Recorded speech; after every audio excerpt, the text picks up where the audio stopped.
Hey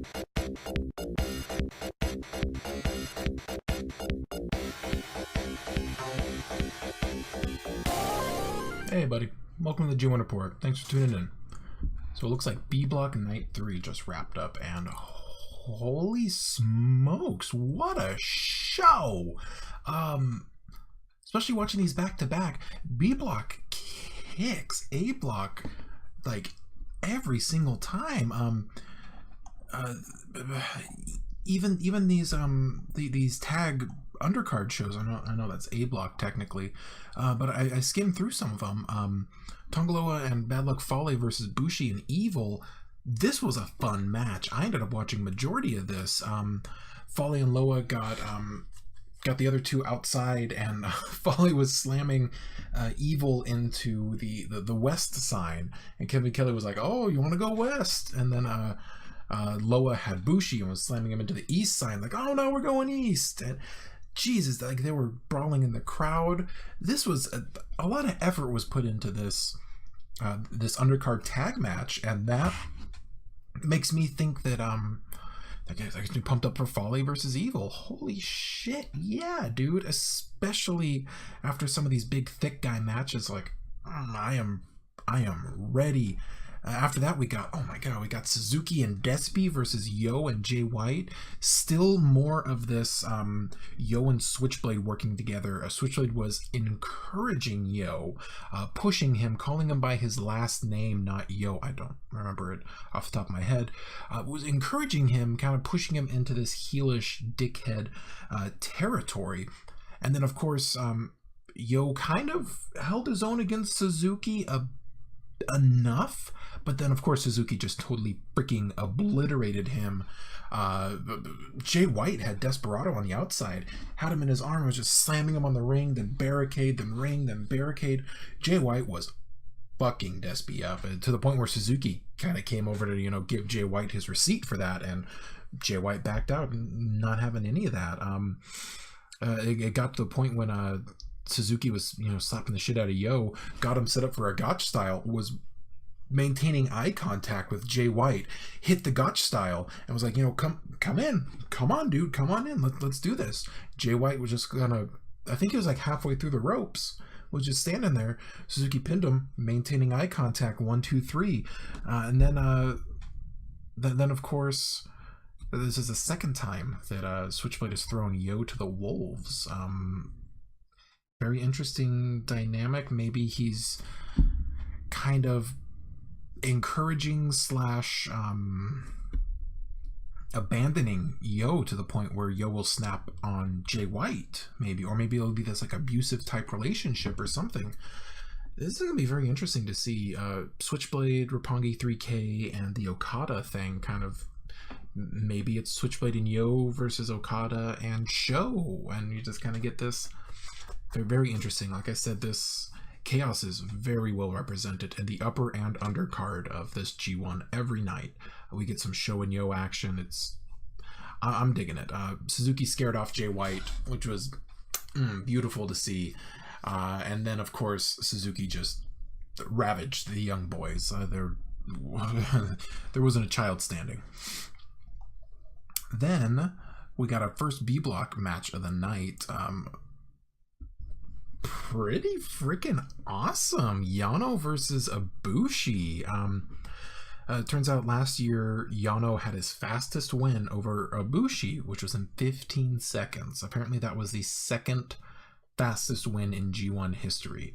There's a pretty decent back and forth between this. Yano trying to go for that early win again, doing a lot of roll-ups, a lot of counters. Pretty fun stuff. Let me see here. Ibushi hit him with a half and half twist off the top from the outside. I had to remember that name because it was just such a delight to see. Then Ibushi was. Sorry, we'll get to Ishii. My God, will we ever? So Ibushi started removing the turnbuckle pad. Then Yano did some, and then eventually all the turnbuckle pads got removed. Yano throwing Ibushi, and then him just like whoa, whoa, whoa, whoa, whoa, and then whoa, whoa, whoa, whoa. Like, oh my God, so freaking adorable. I love Kota Ibushi. Just watching him, it's just he's just such a dang good guy. Him, like I keep saying, him and Juice are like the definition of babyface. They are adorable. They're great in the ring. They're charismatic. You just can't help but love them. Every little thing that they do. And that's one thing I'm really enjoying about this. I'm taking notes that I'm reading off of, and it just enhances my enjoyment of this. Yano digs under, grabs the ring tape, and starts to, get ready to do that. The ref's like, oh, no, I'm not having any of that. Takes it, throws it out. Yano, when he's like in this hold, he kind of has those like pantaloon type things that cut off just below the knee. He reached under there and he had a little roll of tape under there, and he goes and he ties Ibushi's hands together. And oh my God, sublime master thief at his finest. And Kota Ibushi at his finest, because he still manages to kick Yano's ass even with his hands tied together. Okay, I love that. There was a wild ref sequence when he got like under Kota Ibushi's arms or something. The ref got a little woozy. Yano did a low blow and won.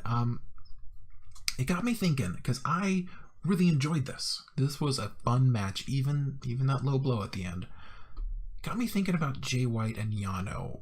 I mean, essentially the same thing. You have this really cool match undercut by a low blow win.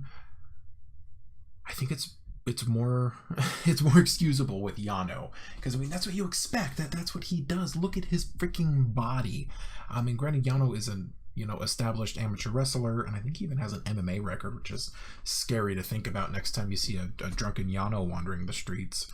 But it just made me think how this is okay with Yano, but not with Jay White. And I think it was just because we were expecting more from Jay White. A low blow, maybe against Okada, sure, maybe against Tanahashi, but I mean, yeah, I guess that's going to be a story going through. Maybe it's just a different kind of heel heat. Maybe it's just, like you're supposed to just kind of be discouraged, and I don't know. Interesting. Stuff to think about. I still can't quite. I need more. I need more of this G1 to, really make a good decision on this. But balance between fair play and the sublime master thief. Definitely. This was pretty cool. Yano got his first win. He's at 1 win, 2 losses at 2 points. Kota Ibushi's 2 wins, 1 loss, got his first loss, and he's sitting nice at 4 points. Next up, we got Sonata versus Zack Sabre Jr. What a cool match, literally. This was a match between the cool heads. Cooler heads will prevail in this match. Sonata kind of got the better of him in the back and forth in the beginning, and Zack Sabre Jr. got frustrated, which was kind of interesting to see. I mean, Sonata is he is the most tranquilo member of LIJ by far. I think later tonight we saw Naito get a little rowdy, a little frustrated, but Zack Sabre got a little frustrated, got in his corner, had Taka come up and kind of be his hype man, be his manager, be his support, which is exactly what he needed at the time, because he was getting a little frustrated because Sonata was taking it. Sonata was getting in these holds with Zack Sabre Jr., which you do not want to do, especially if you're a large guy like Sonata is, because that's Sabre's specialty, is taking down giants. And my goodness, there was this roll up back and forth. It was just back and forth and back and forth, roll up. I thought they were going to keep going just forever. And of course, cooler heads will prevail. Nobody really got the better of the other. There was just kind of this back and forth, just just full of reversals and high tension. This was like a white knuckle match. I even got down on my notes here. Taking notes was difficult with this match because it was at such a high pace. I didn't want to take my eyes off because I didn't want to miss anything. Then eventually, through all this just back and forth and reversal and this and that and roll up, Sonata ended up winning with a roll up. And my God, this was honestly anyone's match. In a typical, I love that Suzuki seems to be rubbing off on Sabre just from these holds that just have that little extra, like that little extra just oomph, just that one extra knuckle in there. In typical Suzuki-gun fashion, Zack Sabre was roughing up young boys on the outside. It was beautiful. Sonata went up to 4 points, 2 wins, 1 loss, and Sabre is at 1 win, 2 loss, still sitting at 2 points. Up next, we got Juice versus Naito. Man, Juice is over like Rover here. This is... I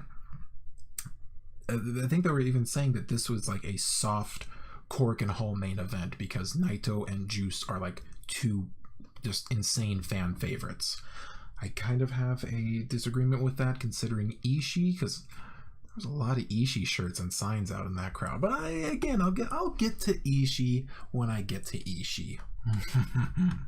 So Naito was actually, they were putting over on commentary that Naito was taking credit for Juice's success because Naito and Juice teamed together when Naito came back from his CMLL excursion, which I thought was interesting. Fans began booing Naito yet again because he was going for the Juice's hand. Naito was, at the beginning, he was kind of the heel in this, but towards the end, they were just back and forth between chanting for Juice and Naito. Juice was still like the number 1 babyface there, though. Naito was getting a little less tranquilo, starting to brutalize Juice, spit at him a few times, just bringing in those boos like only Naito can. Still targeting that busted hand of Juice. Juice is like the ultimate baby face. With that broken hand, he's trying. He's such a good guy. Like him and Kota Ibushi, my goodness, that match that they had too is definitely one of my favorites because it's just one of the best examples I've seen of just a pure face versus face match. Let me see. There's, oh my god, that top rope Rana reversed into like a close roll up by Juice was just, oh my god, there was so much just. The end of this match just was excellent with reversal city in this match, just back and forth and back and forth. There was 2 failed Destinos, and then the crowd got behind Naito. There was this excellent spot when he was setting up for a Destino, and Kevin Kelly was like, Desti! And then when Juice busted out of it, Romero was like, no! Desti! No! Beautiful. Juice kicks out of a Destino, and then he ended up taking another one, and 1, 2, 3, Naito wins. It was beautiful because all the while Naito was setting that up, Kevin Kelly was Destino, and like went the whole dude. Kevin Kelly's got pipes, man, especially this far into this grueling tour. Kevin Kelly's got some pipes. Naito kind of reminded me of like a Suzuki in this match. I remember last year, Juice versus Suzuki. Juice had an injury similar to his hand. I think it was his knee. And this match with Suzuki was just a massacre. And I feel like that's what Naito did. That was the role that he fulfilled in this, was beating him down harshly and then just kind of reminding him, lighting that fire. Juice hasn't made the board yet. He's at 3 losses. Naito's at 2 win, 1 loss, and he's up to 4 points now. Hopefully this was the gut check that Juice needed to get on the board at least, get some freaking wins, kid. Up next was the match that a lot of us have been waiting for. Kenny Omega versus Tama Tonga in not the main event. Surprise, surprise. I don't think they'll close a show on a DQ.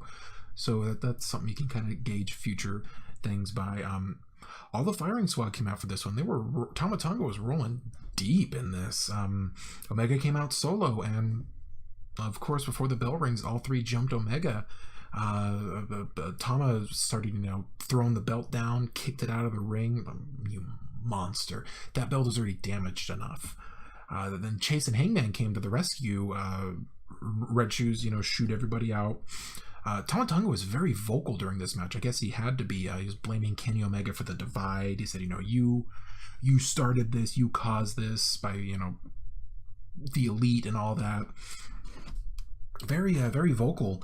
This was a pretty fast-paced match. Once it started going after the bullshit and the shenanigans and a little bit of vocalization, this was a good, fast-paced back and forth match. This was a match Tama Tonga needed. He needed this match without the fuckery or the shenanigans or the disqualification at the end. He just needed this full match. I got enough of a taste of it to kind of calm me down, and I'll back off Tama Tonga for a bit, but he needed more of this just back and forth fast-paced stuff. Kenny Omega is like the perfect opponent for Tama Tonga. Hopefully we see a title shot in the future. Oh my goodness, there were some ref shenanigans that ended up with Tonga Loa hitting Omega in the leg with a chair, and then I don't remember how, but Kenny Omega was kind of leaning out of the ring, and Tonga Loa threw a fucking chair at his head that bounced off. It was wild. Then Tama Tonga got in Red Shoes' face. Like, Red Shoes was doing that, and he was holding his ground. Dude, Red Shoes, you don't fuck with Red Shoes. He will fuck with you back. So much so that he ended up eating a gun stun from Tama Tonga, which was just brutal. Then of course they threw out the match. Kenny Omega wins this one. Tama loses it. Actually, oh my goodness, I'm more of my manners. Right before that, Tama Tonga had Kenny Omega set up for a Styles Clash on a chair in the ring, and then that's when Red Shoes intervened and ate the gun stun. Kenny wins by DQ. All the firing squad are in there beating up on Omega. Ibushi, Page, and Owens come in to make the save. Class act, guys. Class act. Big pop for Ibushi, of course. There's always a big pop for Ibushi. Now, I am so ready for this one. Hiroki Goto versus Tomohiro Ishii. I took probably double the amount of notes for this match than I have the other ones. This was just... this was so good. They put over the fact that these two have met in 4 G1s. One of them was a forfeiture from Ishii, I believe, and then the other 3 Goto won. So they really kind of put over the fact that Goto kind of has Ishii's number in these G1 matches. But oh my god, this was started off just big boys slamming into each other, just very evenly matched, starting off hard and fast. These sickening chops, just like we expected. Oh man, this was just one of those matches. Like, I took note. I didn't even look at my keyboard when I was taking notes. I was just hooked on this. This is in my top 2 or 3 favorite matches of the G1 so far. This is definitely one I'll be revisiting. This is what I want from my New Japan matches. Just, I love, the flippy dippy, the crazy sequencing and awesome moves, death-defying moonsaults off of this. I love that stuff, don't get me wrong. But this is what really gets me into like New Japan mode. Like, this is what really kind of gets my G1 just like, okay, we're in it now. Like, we see this crazy cool shit you can only see during the G1. When will Goto and Ishii challenge each other? Probably never. Well, maybe now Ishii can go for that never belt. Oh god, getting Ishii back in the never scene with Evil and Makabe and Suzuki. Yeah, that's what I want. So yeah, Ishii was pushing Goto, was very vocal, and that was a pretty nice change. Ishii was provoking Goto, saying, is this the champ? Just almost kind of out of character, but it was really nice to actually hear him. Goto seemed to have the upper hand in this match. He was firmly in control, but Ishii, in typical Stone Pitbull fashion, was not backing down. He wasn't having any of that.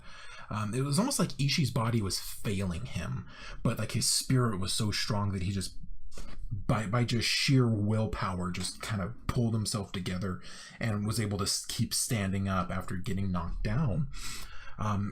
There was a point I got down here, Ishii mania, when Goto was chopping Ishii when he was getting up, and he just kind of, brother, just kind of, sloughed it off and came back. Just, oh man, Goto was pretty strong too, but then he got Ishii in a headlock, and Ishii was literally foaming at the mouth like a rabid dog. This was awesome. If I implore you, if you're watching this and you have not seen this match, just what are you doing? Watch this match. Watch it twice. Send it to your grandma. She'll probably love it. Neither man was giving in at this point. This was strong style at its finest. Ishii is a fucking brick wall. I love it. There was a stalling brainbuster off the second from Ishii to Goto that just... I think they were trying to kill each other. The fans were really into this match too. Like this, people were hanging over the railing. I saw so many Ishii shirts and a couple signs out there. It was beautiful. There's a finishing kick-out sequence that was just incredible. Like the reverse GTR, Yushiguroshi, this and that, just going back and forth. It was insane. These kickouts were taking like years off of my life. Yeah,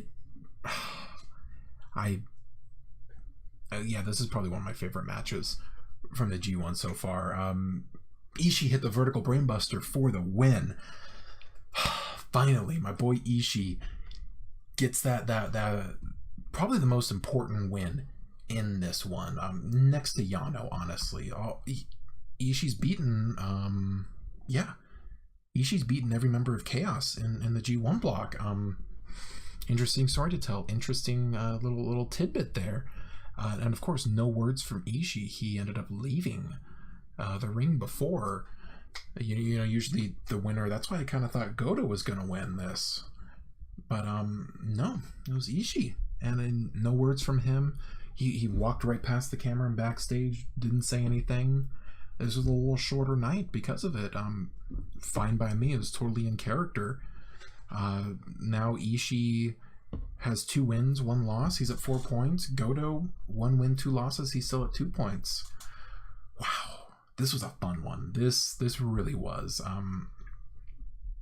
These B block nights, man. Don't get me wrong. I'm loving the A block, but God, B block is just killing it.